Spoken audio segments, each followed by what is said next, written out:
মৈত্র উত্তেজিত হয়ে পড়েছেন। সোনারপুর দক্ষিণের বিধায়ক লাভলি মৈত্র তিনি প্রচন্ড উত্তেজিত হয়ে পড়েছেন। তার কারণ, তিনি যেখানে কর্মী সম্মেলন করতে গেছিলেন সেখানে মাঠ ভরেনি, মাত্র কয়েকজন এসেছিলেন তার সেই কর্মী সম্মেলন শুনবার জন্য।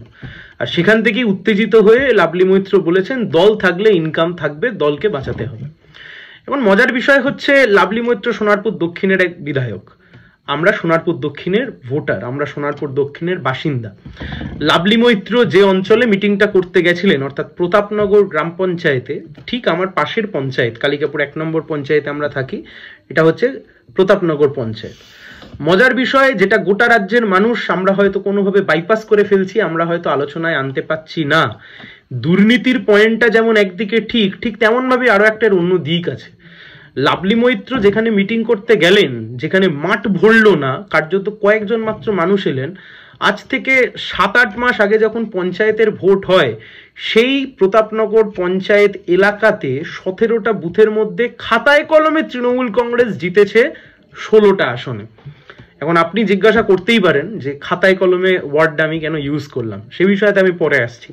এখন মূল যে বিষয়, যে আজ থেকে 7-8 মাস আগে যে প্রতাপনগর পঞ্চায়েত তৃণমূল জিতলো, 17টা আসনের মধ্যে 16টা তৃণমূল কংগ্রেস যেখানে জিতে গেল, লাভলি মৈত্র গ্র্যান্ড সেলিব্রেশন করলেন। প্রত্যেকটা পঞ্চায়েতের বোর্ড গঠনের সময় খোদ বিধায়ক নিজে গিয়ে সেখানে উপস্থিত থাকলেন। তাহলে হঠাৎ করে 7-8 মাসের মধ্যে কেন সাধারণ মানুষ বা কর্মী সমর্থক বিধায়কের ডাকা মিটিংয়েই উপস্থিত হলো না? আসলে বিধায়ক ম্যাডাম, আপনি যদি এই ভিডিও দেখে থাকেন বা আপনার কোনো কর্মী অনুরাগী যদি দেখে থাকেন, একবার আপনাদেরকে মনে করিয়ে দেব সেই দিনের কথা, যেদিন সোনারপুর কলেজে এই কাউন্টিং অনুষ্ঠিত হচ্ছিল।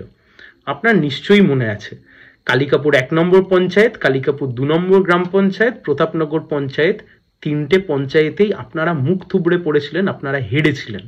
এবং হেরেছিলেন মানে লেজে গোবরে করে হেরেছিলেন।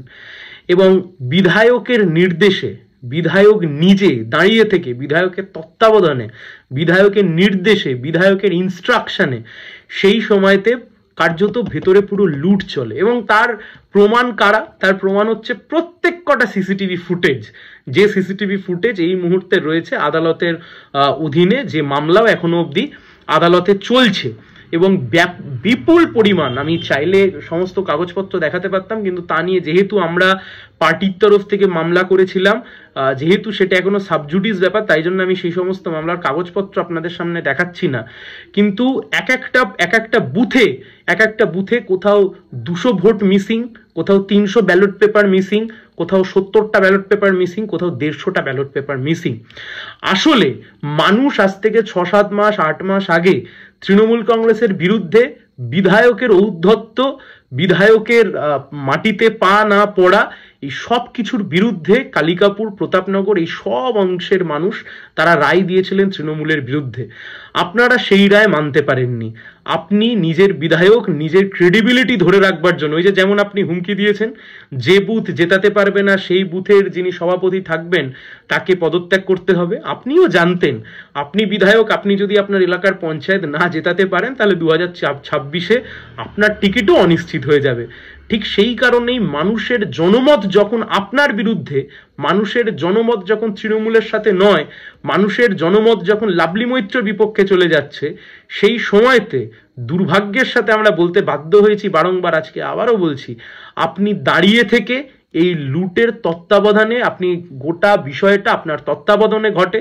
এবং সেই লুট আমরা যারা সেদিনকে দাঁড়িয়েছিলাম, বিশেষত আপনার সাথে তো আমার সেদিনকেও দেখা হয়েছিল এই 8 নম্বর হল, সোনারপুর মহাবিদ্যালয়ের 8 নম্বর হলের সামনে আপনি যে অসাধারণভাবে নেতৃত্ব দিচ্ছিলেন, বুথ লুট করবার জন্য ছেলে ঢোকাচ্ছিলেন পিঠে হাত রেখে, তা আমরা যারা সেদিনকে ছিলাম তা আমরা খুব ভালো করে জানি। মানুষের জনমত, মানুষের আদেশ, তাকে যারা অমান্য করে, ইতিহাস তাদেরকে ক্ষমা করে না।